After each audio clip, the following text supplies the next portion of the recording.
Welcome back, everybody. I'm joined today by Sopo Japaridze, who's joining us from Georgia to discuss the recent elections over there. If you're a resident in one of the imperialist countries, you will probably have seen over the last few days an ever-ending series of articles in an increasingly breathless and hysterical tone about how the true winner of the Georgian election is a certain Vladimir Vladimirovich Putin, resident of the Kremlin. These are written seemingly with no knowledge on the writer's part about the actual conditions in Georgia, or why Georgians voted the way they did, or any real clue about the actual state of the various different political parties in Georgia. But they are, of course, endlessly repeated and therefore accepted as part of the narrative regarding this particular country, as has happened before with regards to various other places in what is generally referred to as the post-Soviet sphere.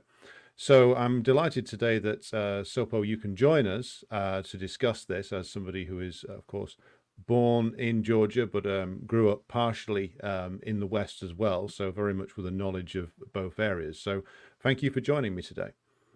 Thank you so much for having me. I'm happy to be here as much as I can to get people to know what's happening here.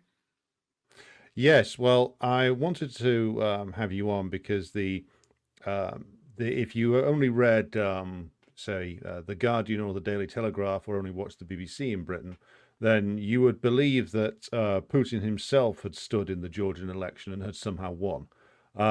Whereas, of course, the reality is much more complex, and I'm happy to have you here to discuss this. So could we start by talking about what's actually happened in the recent Georgian parliamentary elections? There was a victory for the ruling government, the Georgian Dream party, and this was immediately denounced, it seems, by a variety of political actors, including, of course, the president of Georgia. So could you describe to us what has actually happened here and where things stand at the moment, please? Yes, so since this year particularly, but every year, there has been a constant trying to find that this government is somehow Russian or affiliated with Russia or whatever. They're just called Russian all the time, even though they're not Russian whatsoever. But any kind of neutrality, if you are not a militant Russophobe, then you are considered pro-Russian or Russian. So I think that's a huge problem here. They don't. I mean, you have to have this very militant politics to be even, looked upon as a partner in Europe or anywhere else. And since the, Ukraine war, those things have just gotten worse, So it's like been about 2 years where this push from the West to be more categorical,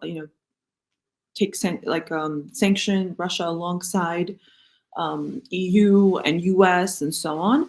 The problem with that is that Georgia's not in the EU. Georgia has very different conditions. If we go by the narrative that 20% of which everyone's like 20% of my country is occupied by Russia. Okay, well then that actually makes it harder for you to do sanctions, right? And so this expectation that Georgia should have had a lot more, should have done a lot more and been more anti-Russian. So through this stage, and from the beginning, since 2012 that they came to power, it was like from the beginning they were trying, but it was like a much smaller kind of way of trying to claim that they were Russian by different groups, because it's like all these European Parliament groups, they're completely irresponsible, and everybody has like their lobbyists and they get their people to say whatever they want. And every single Parliament member that makes a comment in the EU Parliament becomes news here. So it's a way to shape people's ideas, because if they don't understand how Europe works, if they don't understand how the US works, where you can just buy a lobbyist, you can get them to say whatever you want. If you don't know these things, if you're not sort of more politically sophisticated in that sense of how things are being rigged and manipulated, you're not going to know. And so this has been going on for a while. And then the elections started with the NGO law, where the Georgian Dream wanted to put everyone in a database. At first it was like foreign agent, but then they changed it to like foreign influence and so on. And you had to show your books, you had to make, like, you have to send all of your books, like everything that you were spending on what, who gave it to you. And then if you have over 20%, that will put you in this database where you are sort of foreign influence with your funding, and then anybody can look up your, your accounts. And this was, I was kind of shocked at how much this angered the civil society in Europe and US. Like, it was the biggest protest you've ever seen. I mean, there were people who were like, this is the end of the world, And I mean, I was like, it's not the end of the world. It's like, not that. I mean, I was generally, I'm always like, you should be transparent. You should be showing what you are getting, especially because you claim to speak for people and so on.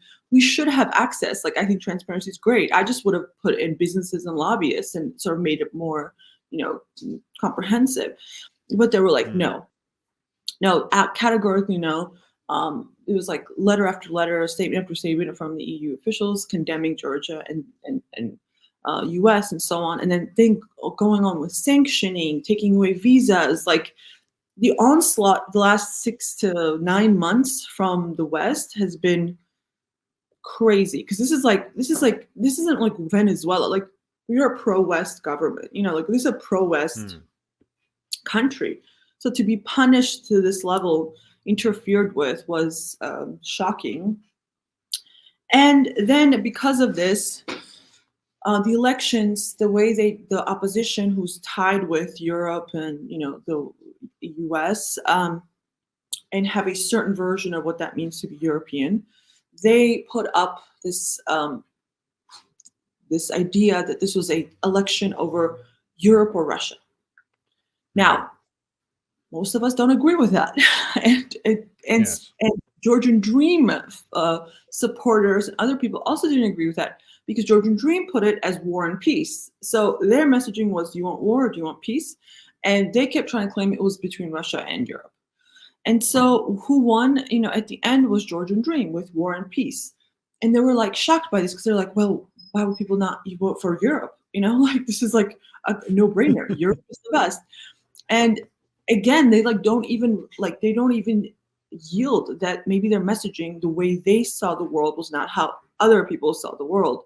Like, they will not yield to this. Like, no, everybody sees that way. And Georgian President turned opposition, so she was part of the ruling party, got elected because of them. The same rigged type of elections that they're claiming now is how she came to power. So it's a bit of a joke that she's like, oh, it's rigged. I'm like, well, that's also your elections. Like, that was exactly how your elections also went. Actually, I would say even less free than it was now. So, but she doesn't have a problem with that, as long as she's in power. And then, so they didn't even have anyone, like, the opposition is so terrible. They built up 3 different coalitions of multiple parties. Like, imagine, like, everyone, it's like getting tons of influencers or putting them together, hopes that one coalition, if before one party could have gotten, I don't know, 1% vote, because then now there's like more faces, then they all get 1 or 2%, so they can kind of rack up some points. And they made 3 of these, and then another 4th party. They formed, the opposition is actually 3 coalitions of 1 party, cobbled together, but not on the ballot together, but cobbled together under this Georgian charter, this undemocratic thing about technical government, that the president of Georgia will be like the person in the background deciding everything, who's not even on the ballot and will be out of office in a month. So just incredibly crazy, non-democratic, you want to say undemocratic. And despite all this, imagine the second all these coalitions and parties each got 10%. I mean, how unpopular can you be, right? The only time they even play opposition could have won is if they put everyone together and then even everyone together could not beat Georgian Dream, because they are the worst parties with the worst politicians. They had hundreds of tens of thousands, or maybe 100,000 people come and protest this year.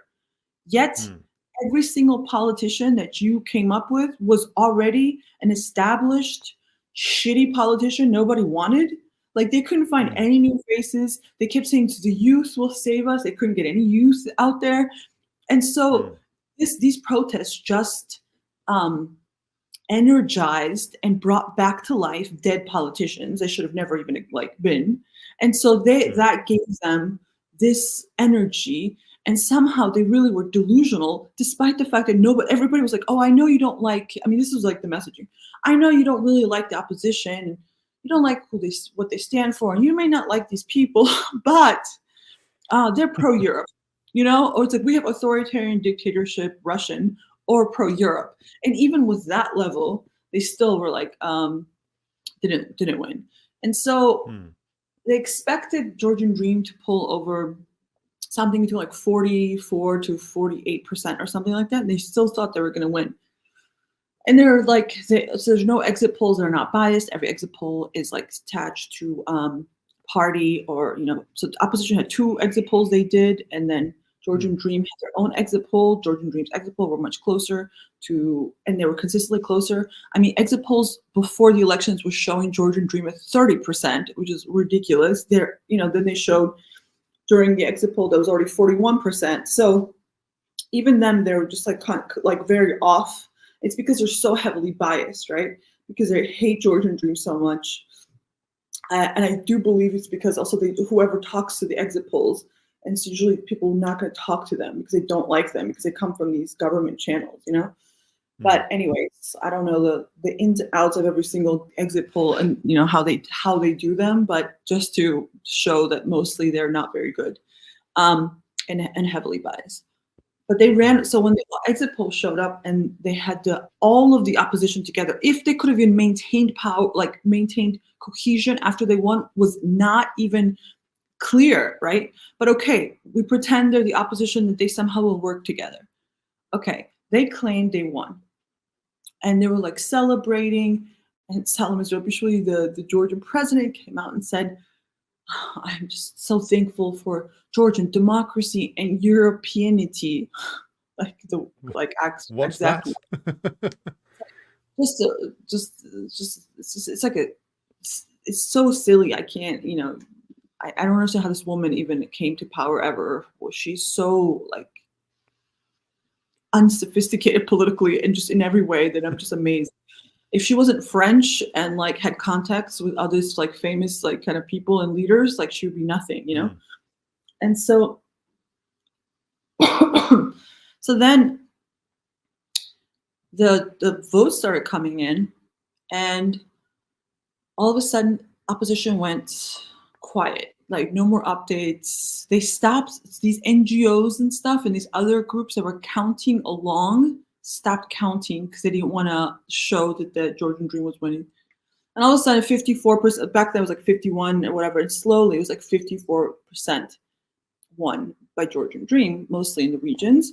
But also like they keep saying they lost Tbilisi, but at the end of the day they got 44%, and the opposition together couldn't get more than that, So then like that night, not like it was kind of like shaky. We don't know what would happen. And the next day, 3 p.m., the OSCE mission came, the international observers, and they came to give a press conference about their findings. So first of all, I believe there were like tens of thousands of local observers during this election. Okay, I think it was like 23,000 working, 25,000 were like different opposition political people, or they were part of this whole commission. So you have this level of observers, and then you had 500 international observers from the international, in this case meaning Western, because there were not Koreans and Chinese weren't in it. So you have this level of observing. The international observers went to 2,000 polls out of 3,000. Okay, they visited. And when they speak, they had these like European Parliament delegation. They had NATO. NATO also watches our elections. NATO delegation, and then like the head of the actual like counting and stuff. And just like they just mostly make a lot of political statements about the pre-election. So one of the ways they observe the mission is like they talk a lot about pre-election and media and campaign and whatever. And there's like one tiny thing about the actual election day, and then they'll do like post-election. So because they didn't have much on the election day, they just really just went in all out being like, oh, Georgian Dream like adopted all these like horrible laws, and it was polarized, it was toxic environment, and just really just talked about democratic backsliding. So if you weren't like clearly like listening to what they were saying, you would be like, wow, this sounds really bad, right? And then they were like, oh, there was like ballot stuffing and whatever. And they were asked, okay, like, what was the percentage? Like, how many ballot stuffing was there? They're like, oh, in 1,900 or something observations, it was a few, and there were attempts that was stopped. Okay, so, but see, if you take out those percentages, if you take out those like actual like how many times this happened, then it sounds like you had vote rigging, vote buying, whatever. Vote buying, they're like, we never saw it. Some people told us and we noted it, like, okay, so they say that, it's this, that, but we didn't see it. Okay, then all these other things, they mostly noted it, like they're like, oh, Russian propaganda was also involved. They note them when other people tell them because they have to note everything. And then you have all these like incredibly politicized like NGOs telling them and writing as much as possible to try to make it seem like there's so many violations, right? Because it doesn't mean every violation will be actually, once they go through it, will be judged a violation, right? It's like it's like filing a lawsuit. You can file tons of lawsuits. Doesn't mean that you will win the case, right?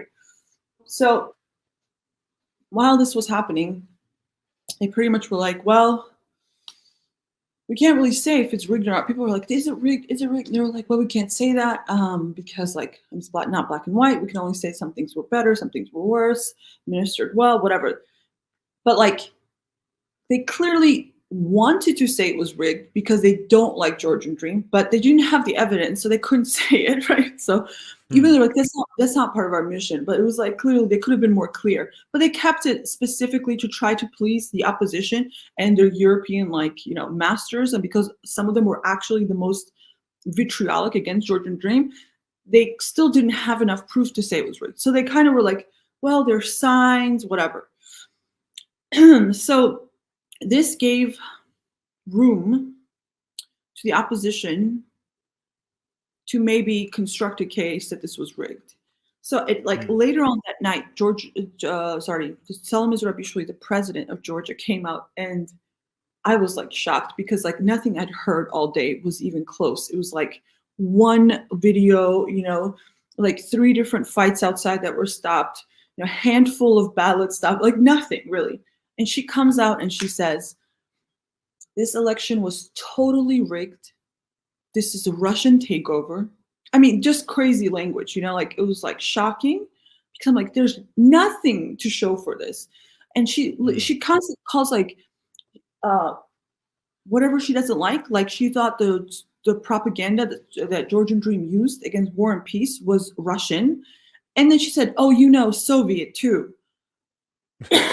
She can't even differentiate between Soviet Union and Russia.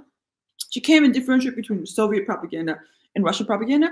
And she definitely can't differentiate between Russian propaganda and a basic like war and peace kind of like propaganda that anybody can make. And it doesn't have to be Russian, right?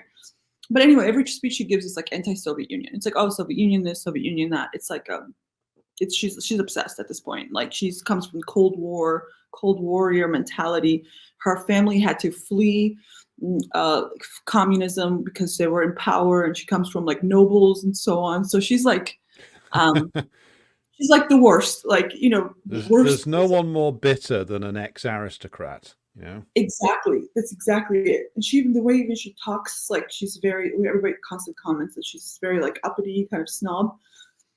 And so then she because she has all these connections, that same night or the next night, something like that, she calls upon all of her media contacts to do like a media blitz, makes phone calls to like every single Western leader telling them it's totally rigged, you should not recognize these elections, goes on TV, and every time she speaks on TV, just worse and worse and worse. Like there's only like 1 or 2 journalists that pushed back on her and be like, okay, what do you mean? Like Sky News was actually the best. They were like, what do you mean by this? Like, and she was just like, could not answer. she just sounds crazy. Like, so anyway, so she just doesn't like, she doesn't have anything. She literally says something like, well, if US couldn't prove it, why should we?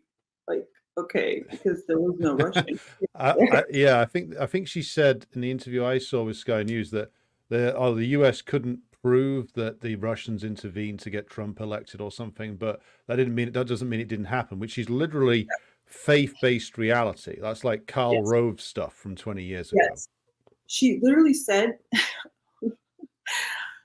Georgians feel it. It's like, I was like, oh well, if you feel it, then okay. Like, but it's like taking, but it's also kind of like taking like woke politics. You know, it's just you just believe Georgians. You know, it's like Yes. Georgians, like you can't Most specifically, believe the Georgian president. You know. Mhm.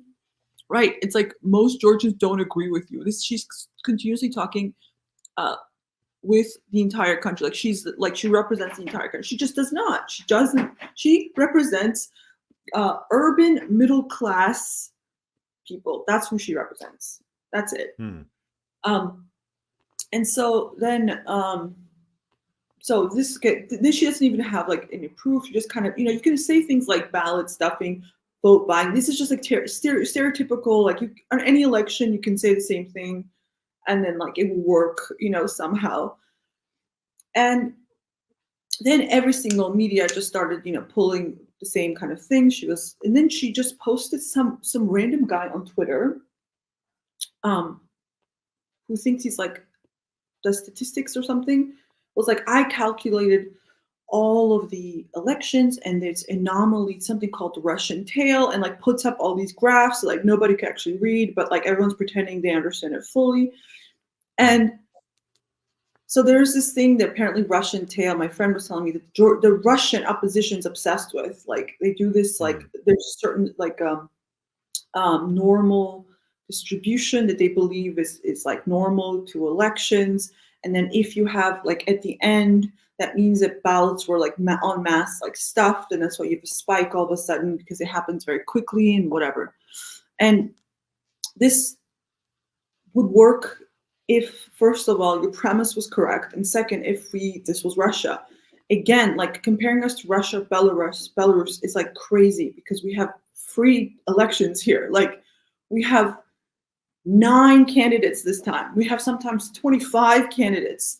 People like opposition controls 99% of the media. Like we have 50,000 observers. Like this is nothing even remotely close to Russia or Belarus, you know?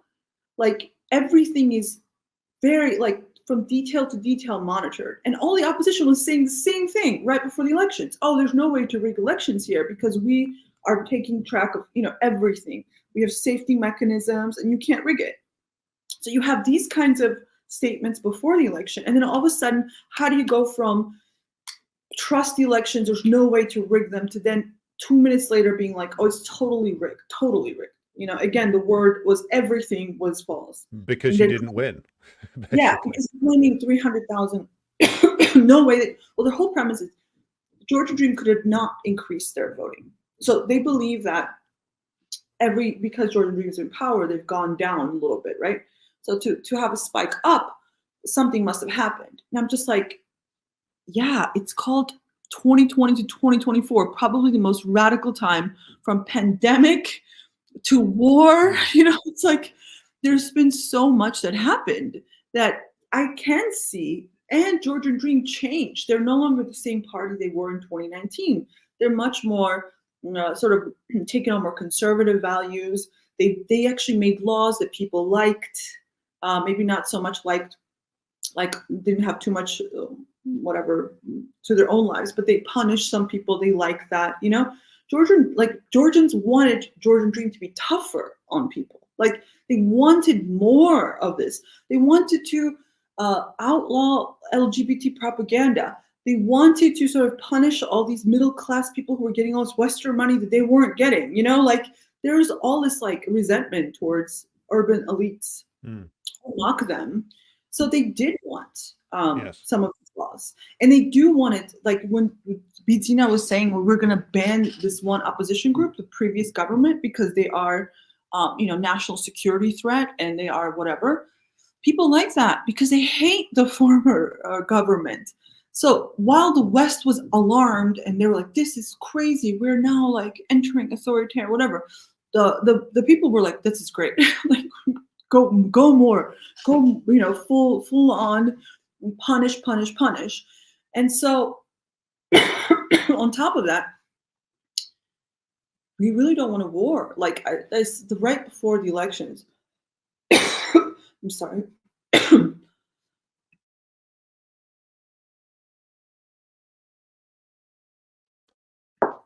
I'm dying here.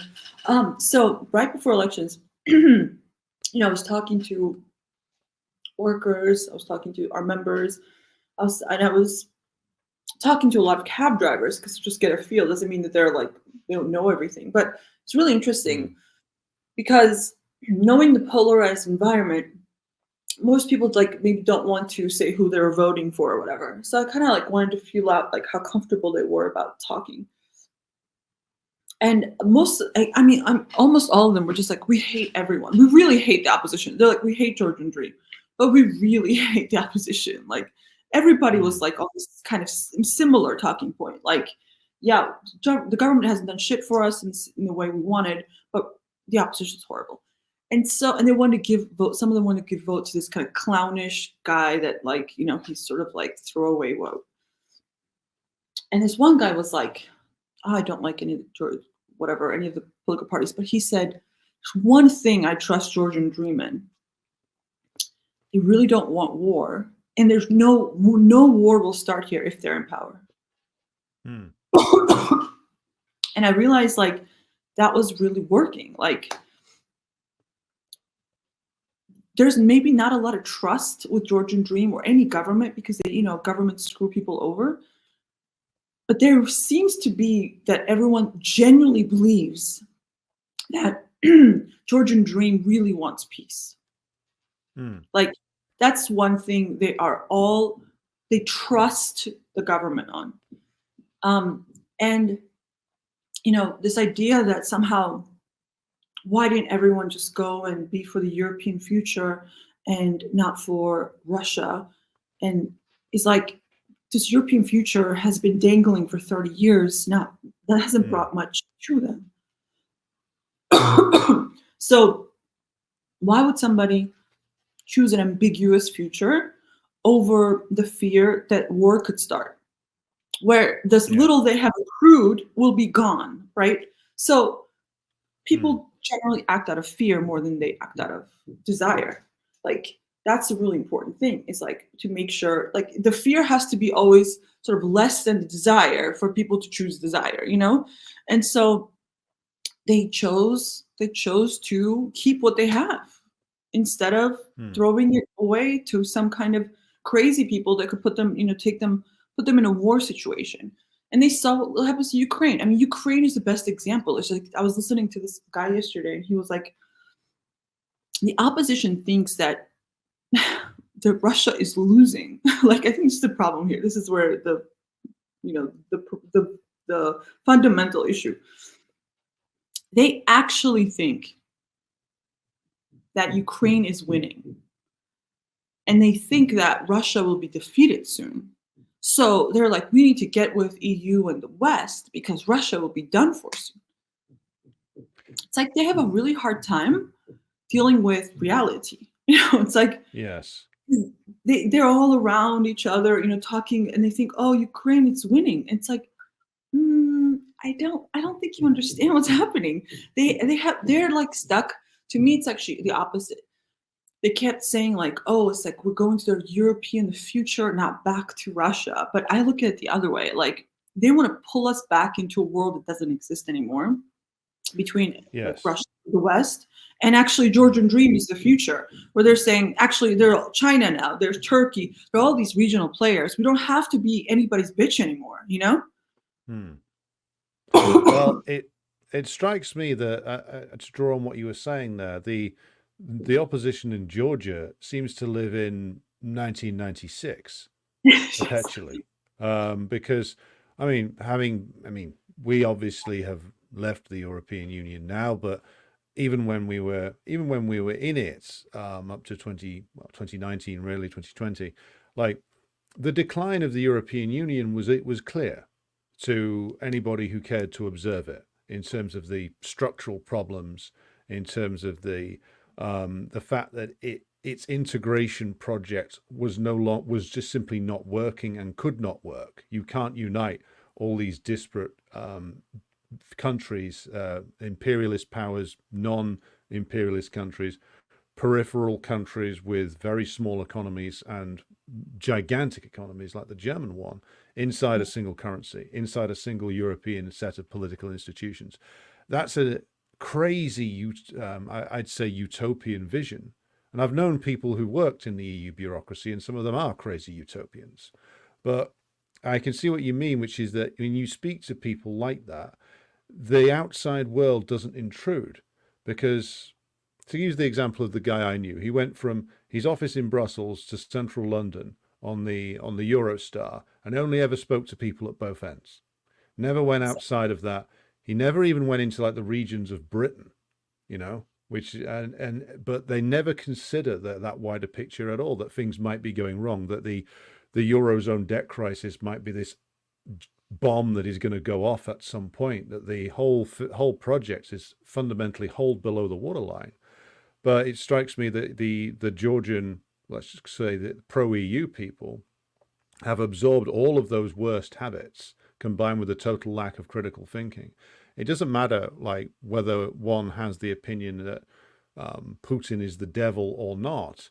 It's like to deny that what has actually happened in Ukraine, to deny that this is a devastating horror that has unfolded there, that the Ukrainians are losing, and that also the so-called partners will just leave them. They'll be gone. And the same would be done to Georgians, and the same is going to be done ultimately to those in places like Moldova and Armenia as well. Because the horrible truth is, and you can see this when you read like ultra-reactionary British media commentators, particularly ex-military and ex-intelligence men, they see people in these countries as disposable, ultimately. I believe there was a quote from, I think he's the founder of Georgian Dream, Ivanishvili, who said that he was talking to a Western official whose language sounded like somebody from Britain, who essentially offered them the chance to go to war with Russia, and says, don't worry, we'll back you up and you can wage a guerrilla war. Literally just saying, doesn't matter if the country's destroyed, we might gain a temporary advantage out of this. And that's how the British ruling class and the rest of the Western European ruling classes, really, France, Netherlands, Germany, view what are called the peripheral EU countries and the candidate countries. And I would say that anybody in like Georgia who thinks that this is like a future, that's a really bad mistake if you actually value the country at all. If you've got a mansion somewhere in Italy or perhaps Florida and you can escape the consequences, then I can see the motivation. But anybody who has to stay in Georgia, I don't know why you'd be motivated to do this at all. 100%. Yeah. I think that's actually, for me, it's actually a sign of actual maturity, is that realizing that you are disposable and you really should just take care of your own interests, because we are told to not have our own interests, that somehow we should completely 100%, do like a trust fall, and then the US and Europe, because they're such kind, good people, will just take care of us. It is such a childish version of reality, and they want to punish. For me, it's like, Georgian Dream is not the same Georgian Dream that was many years ago. Like I said, I feel like now they're much more battle tested, because they had to go through. They were doing all this, like, trust everything you want. They've grown up through this process. They've been forged, and they have much more pragmatic kind of approach now. It's the first time, and I say this, I say this because, like, I think in 30 years, Georgia has never felt like a real country. It's like, it's just been someone's, we're just following along someone's script, or we're searching, or we're a failed state, But the idea of like sovereignty, that you should have your own interest and you should, and I thought actually Ivanishvili said this correctly. He said, look, the way we are at the crossroads of many empires. We have survived thousands of years because we do know how to accommodate empires. Like we do know how to give and take and survive, but we won't do it at the risk of complete annihilation. And that was like to the US. And I thought that was like probably the smartest thing he said, was like, we will play ball, but do not expect to kill us all for being like, we will not destruct, because of just following along. And I think that's like a very reasonable, pragmatic kind of approach. And I think that's actually the approach that has brought Georgia all the way to the 2024, because we could have been wiped out a long time ago. And so we've always had these crazy people like Salome and others who are like gung-ho, whatever. And a military situation, a lot of people have, told me like whenever there's like a war, there's like always these certain kind of Georgians that are too like, oh, I will go and like go, take really risky moves, and they die immediately. It's like, and then you have the smarter Georgians who are like, let's not do that. Let's try to do this and that. And so we've always had these sort of two personalities. Of course, everyone does, but this is actually a lot more here. And what's wrong with having your own self-interest? Like, what's wrong with that? Of course, they cannot accept something like this because their framework is like, like AOL chat kind of level, like way before, like not updated to anything new since that. So they're unable to see it. They think of this as a pro-Russian sentiment, to have your own interest, to be smarter and not just go along with everything. Why can't Georgia pursue EU and also be open economically to all these other countries, which otherwise, if we don't do that, Georgia is a tiny country in a mountainous area. People are not flocking here to put their money in. It's like, it's not exactly like a place where everyone's like, you don't have enough people for even factories, for industry. It is not attractive, for business. Let's say if we want to talk about development of capitalism via FDI, because otherwise, unless you do collectivization of farms and stuff, and even then we would not be able to survive. We don't have enough to sustain our own, economy. So if you have this sort of idea of development and you need foreign investors and you need to find out sort of your link, how you can sneak into this sort of capitalist world and survive, right? It's not going to be through the EU. EU has insane regulations. None of the capitalists in Georgia can even meet. So the local capitalism can't even develop here because they will be completely crushed by EU regulations. So the only way local capitalists can actually merge, if they actually have easier trade with Russia, with Turkey, Kazakhstan, Central Asia, and so on, and of course, and to be able to develop quality and even be able to reach certain regulations, you have to have volume of trade, right? So it's like kind of Marxist when quantity turns into quality. And so they can't even do that, because if you're asking them from the beginning to have this, it's like incredible standards that could only fit into EU, you won't be able to develop very much. And you need the volume to be able to get to that level where you can standardize. And we all know, again from Marx, that regulations were always used by big capitalists to crush the smaller capitalists who couldn't regulate, who couldn't be able to reform their workforce. Sorry, not their workforce, their entire organization of work, and they would go fall back into the working class, right?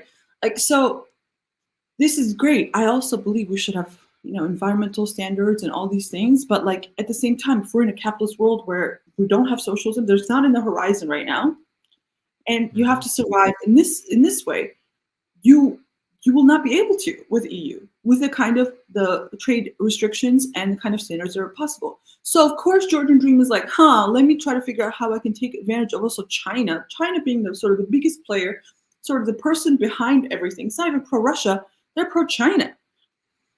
They're trying to figure out how, because the One Belt, One Road, actually doesn't go through Georgia.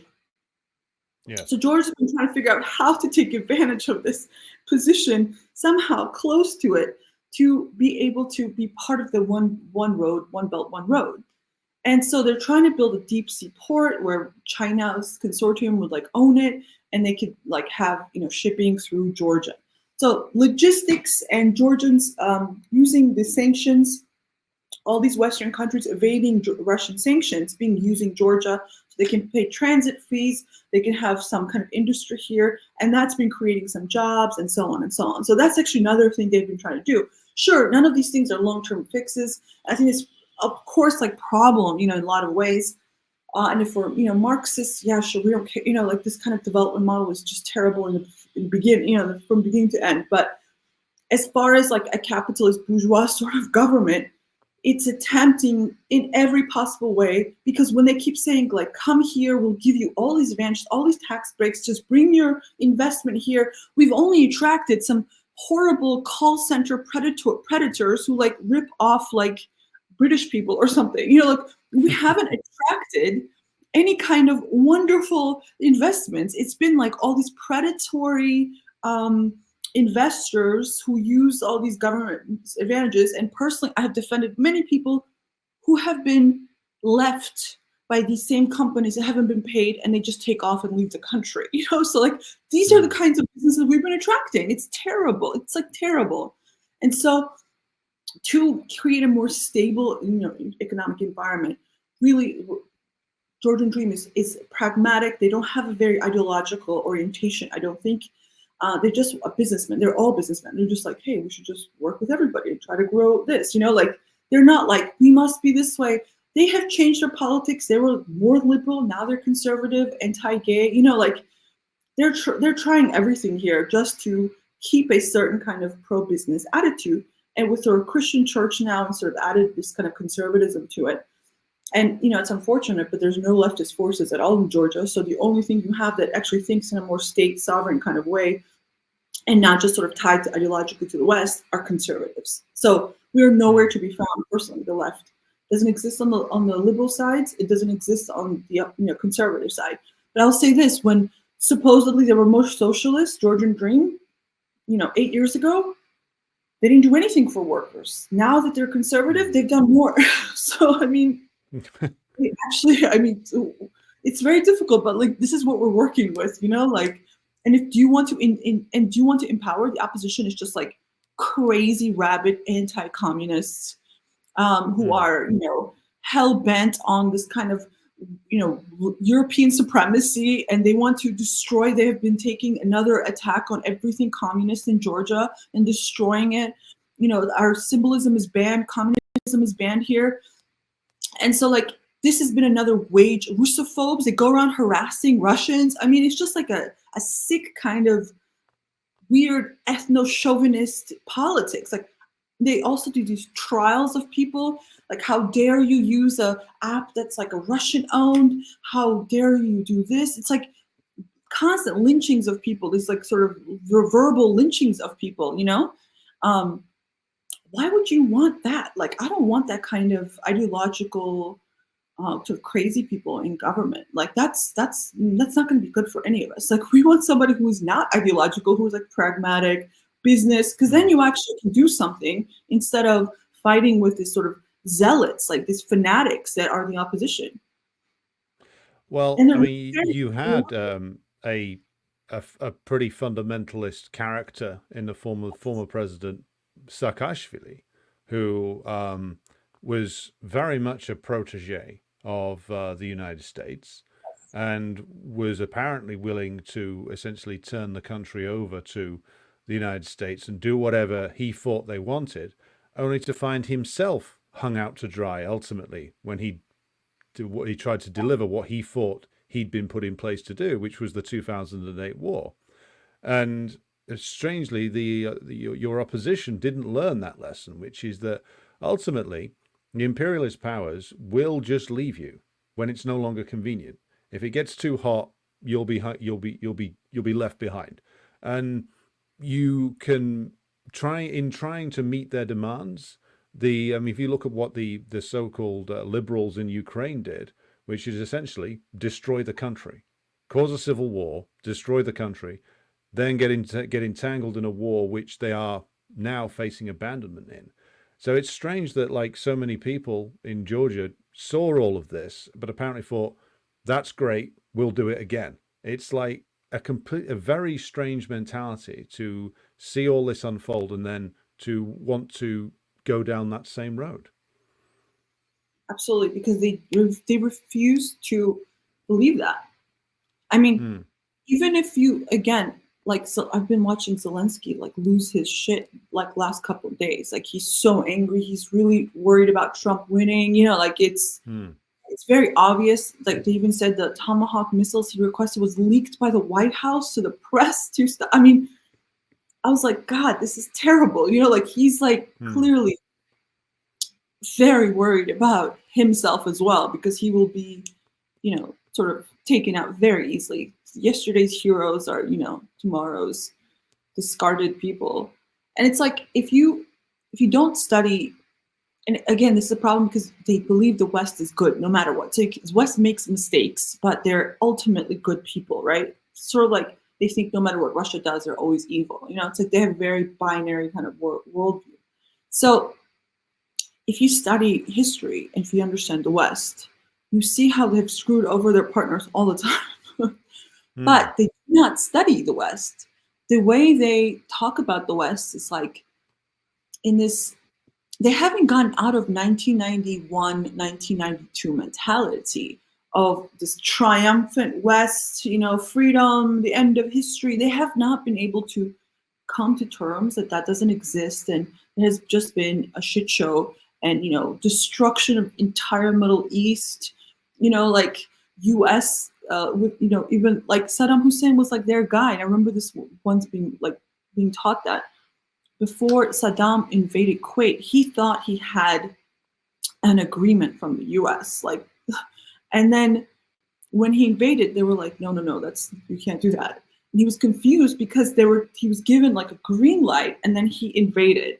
And so like these kinds of things, when you learn about, you're like, huh, we should be very careful about what is like the diplomats are telling you what they will do later on.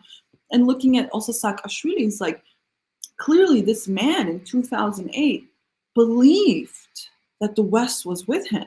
I mean, the neocons, Condoleezza Rice, whoever, it was like they were all denouncing him right afterwards. You know, it's like being mm. like, "How could you do this? We had no idea." You know, and okay, so tell me, why would you sell this small country millions of dollars in weapons, upgrade their military? Well, upgrade whatever that meant. Why would Mm. you do that? Like, why would you have Israel selling weapons to Georgia? Why would you have U.S. selling weapons? Why would you, you know, again, it's just some small country. So anything you kind of do and make public statements, you kind of think that they have your back, like they misinterpret it. Why would you do all of this? And then be like, I had no idea you were going to start, you know, bombing Skinbali. Like, I mean, you should, this is actually what Georgian Dream, how it started. It's like, if my information is correct, because I don't know, I was told one of the reasons Georgian Dream and the West kind of started, you know, fighting was Georgian Dream refused to buy weapons in 2021. They Mm. were like, if you buy weapons, it's signaling something else, and we don't want to do that. And that became a problem because they stopped buying American weapons. And then if you look at what happened with the peace plan, supposedly that Boris Johnson bombed with Ukraine, one of the things that was in it was that they were not allowed to buy weapons from the US anymore. Mm. So their entire industrial policy and rejuvenation of creating jobs right now is through military. US is fundamentally a military sort of industrial complex that all of their new innovations, to their money, to their interests, really comes back always to the military. So you challenge that, and what happens? You become their enemy. So any kind of old wisdom kind of thing, you know, I read like ancient history and like I was reading about Byzantium, right? And even constructing a fortress was a sign that you're about to start war with someone, So like even like Mm. smaller things were taken as this is a belligerent act. So all of a sudden we've lost all this kind of wisdom, and now it's like, so what if we make everyone a NATO member? So what if we sell all of our weapons to this? So what if we, like everything is like, this doesn't actually mean anything. It's like, well, it does. It does mean anything. Mm. This attempt to create that, these selling all these weapons, giving false promises to Georgia and Ukraine to join NATO without any plan, like these things, what you did was risk us, and they did, because despite the fact that we are going to win in Georgia, there's no way no one's going to let Maidan happen here. I mean, there's enough Georgians to stop that. I mean, they're not going to play here, Still, Mm. they have managed to really harm Georgia with their sort of Mm. false promises and the kind of funding they give, and this like support they've given to opposition, and kind of got them thinking that everything's going to be fine. They're going to join EU tomorrow and everything's going to work out.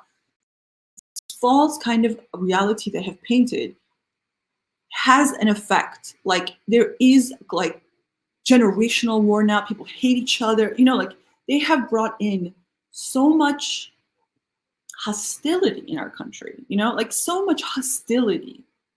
And why? Like why? Because they refuse, because they are crazy. And soon I'm hoping, Germany, Schultz will be out and Germany completely self-destructing at this point and all this other stuff. Like I was talking to a Czech person the other day, and they were like, Czechia and Czech Republic is like worried about, because all of their economies in Eastern Europe are dependent on Germany. So if Yeah. Germany falls, all of Eastern Europe falls with it. It's a new sort of Austrian-Hungary empire.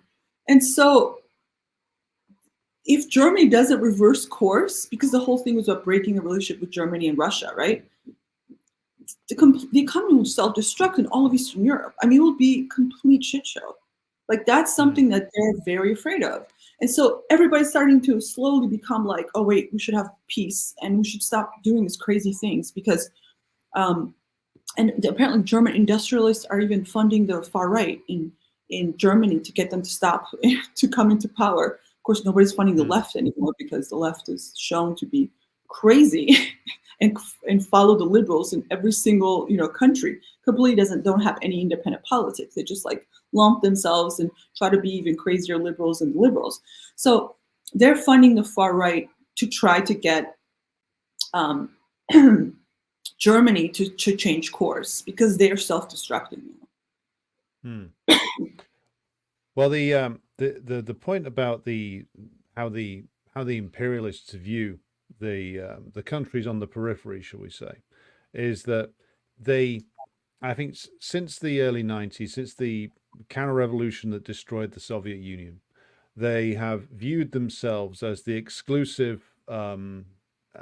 They have exclusive rights to not the entire world, and anything less than complete submission on every single topic, every single time, is viewed as, well, this is, pro-Russian or increasingly pro-Chinese or something like that, regardless of the reality. And this goes back a very long way. I mean, like you mentioned Saddam Hussein, who was a literal CIA asset, who stepped out of line without thinking that he was, and the Iraqis were punished relentlessly for it ever since. Or even someone like Slobodan Milosevic in former Yugoslavia, a pro-capitalist, late-period Titoite cadre, former banker, who was wanting to go down the road of pro-capitalist reforms. He just wasn't willing to go all the way with them on certain aspects, and that was enough. That was enough to unleash Otpor and various other things, sort of forerunners of what you've got there today.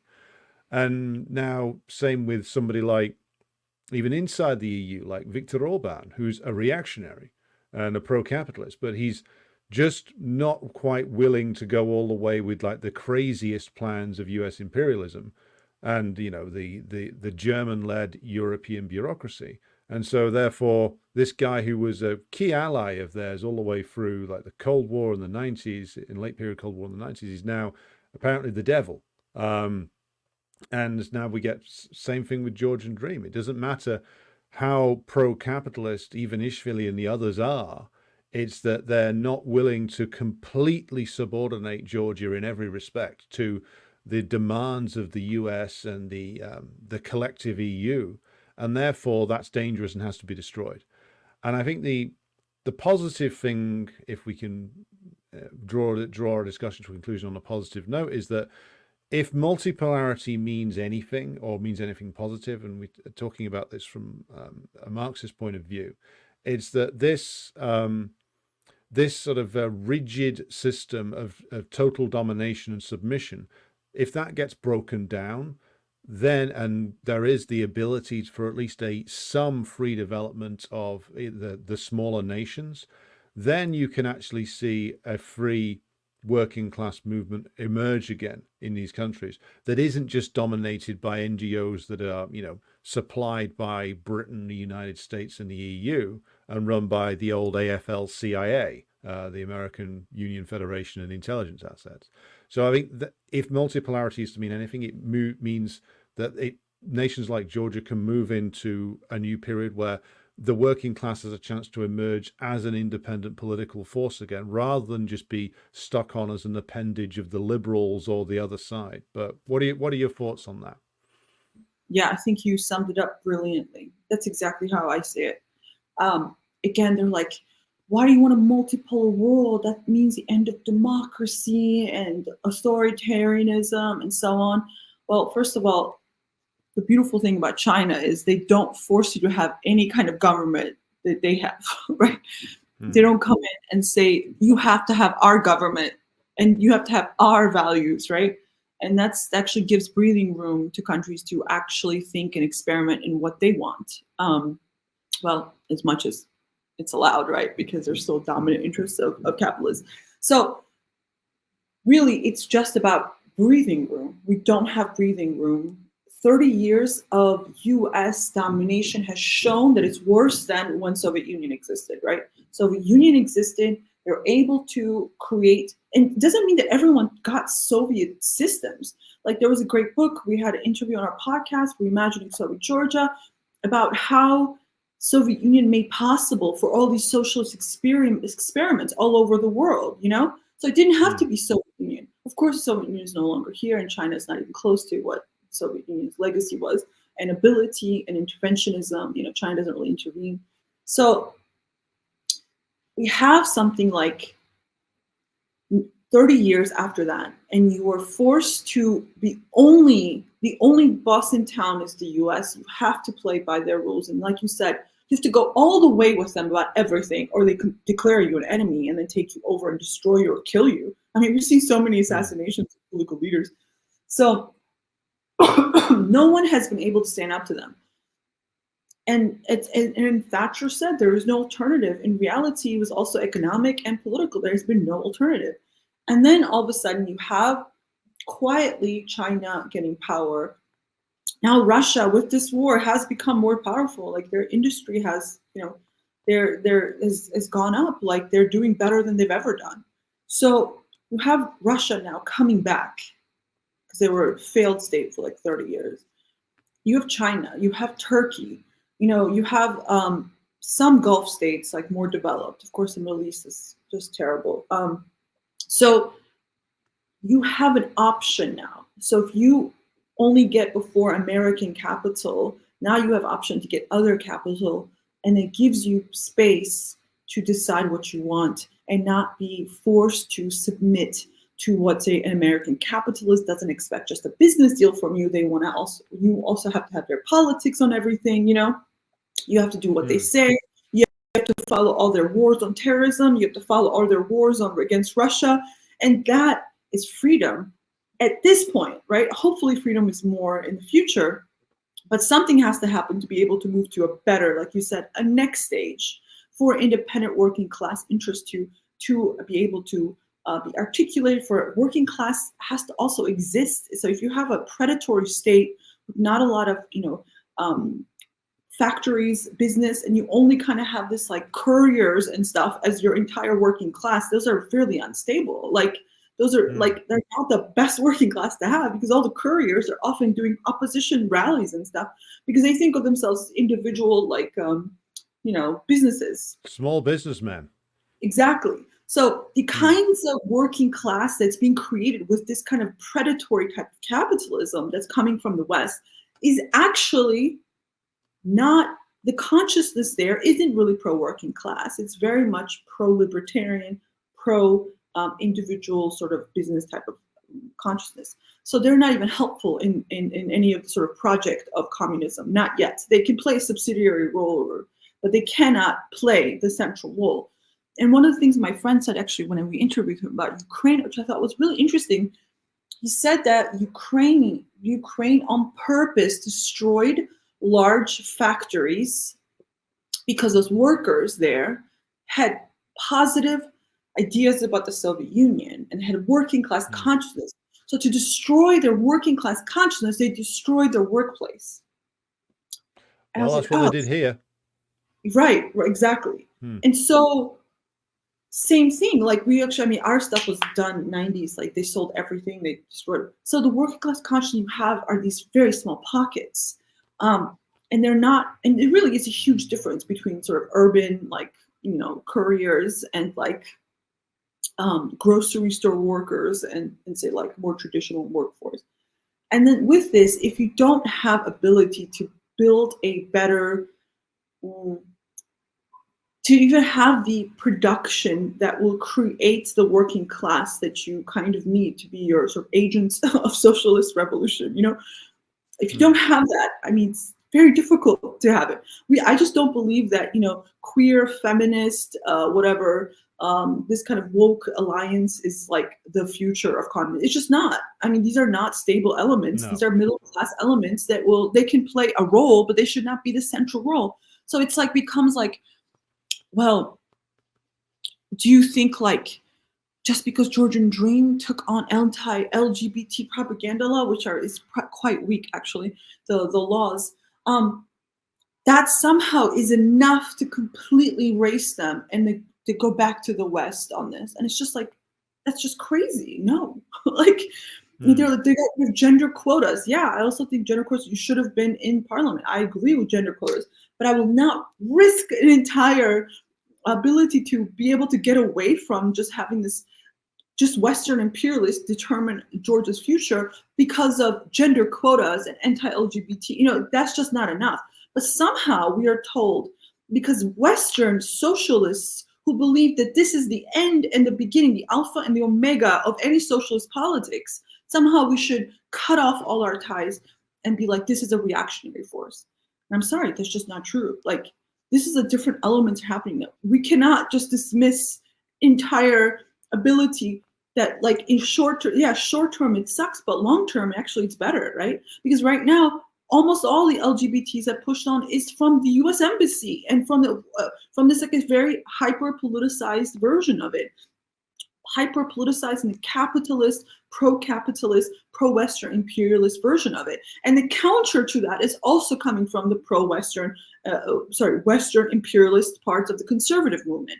Both of them are false. Both the pro Mm. and the anti are both coming from US, hands down, right? So this doesn't mean that we should be positioning ourselves with one or the other. We should reject the entire thing, So like these kinds of like little scare things where it's like, oh well, they're women, this, that, and that means that the entire thing should be just gone.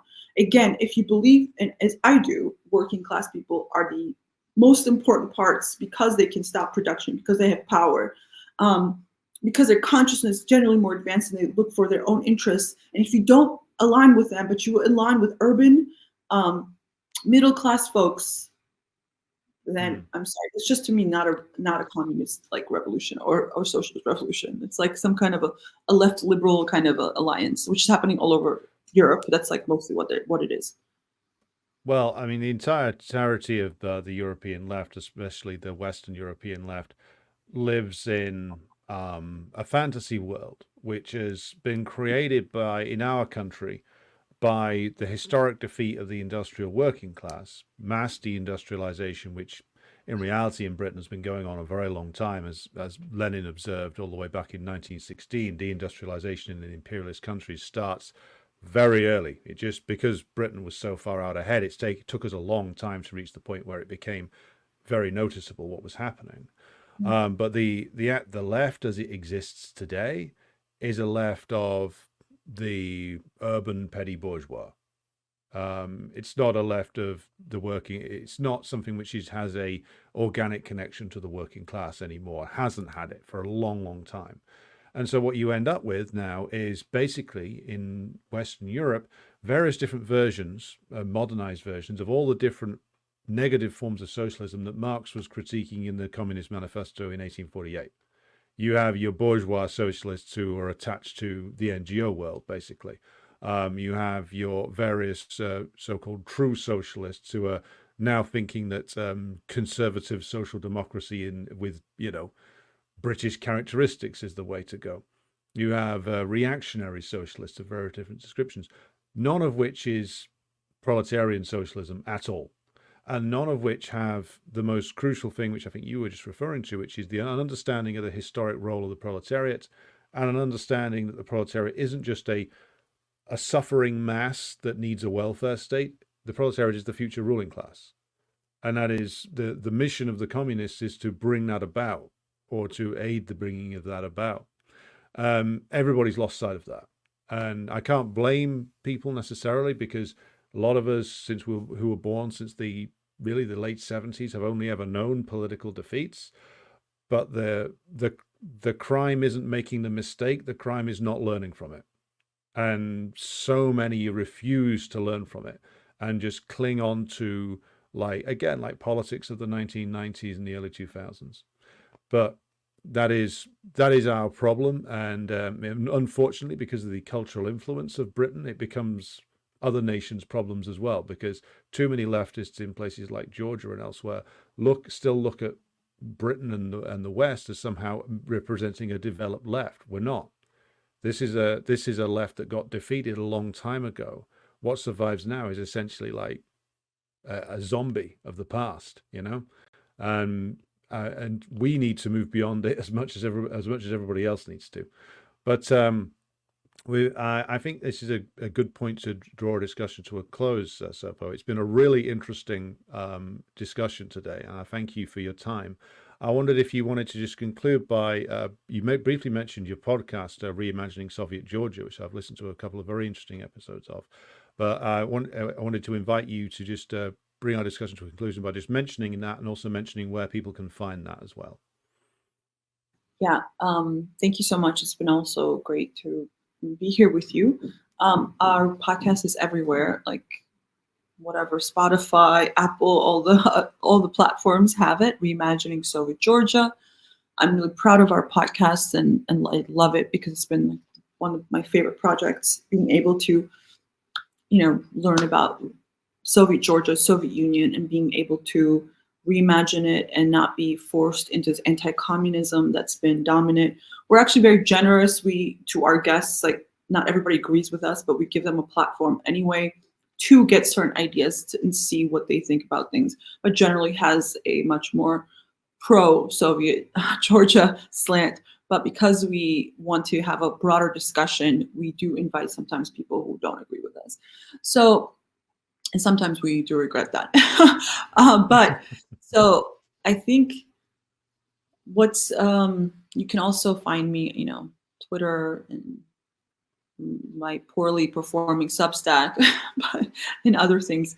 And if you're interested in learning more, but in general, I'll be hopefully writing on Twitter what's going on, like sort of day to day, because things are still unfolding, and we don't know what's going to happen next.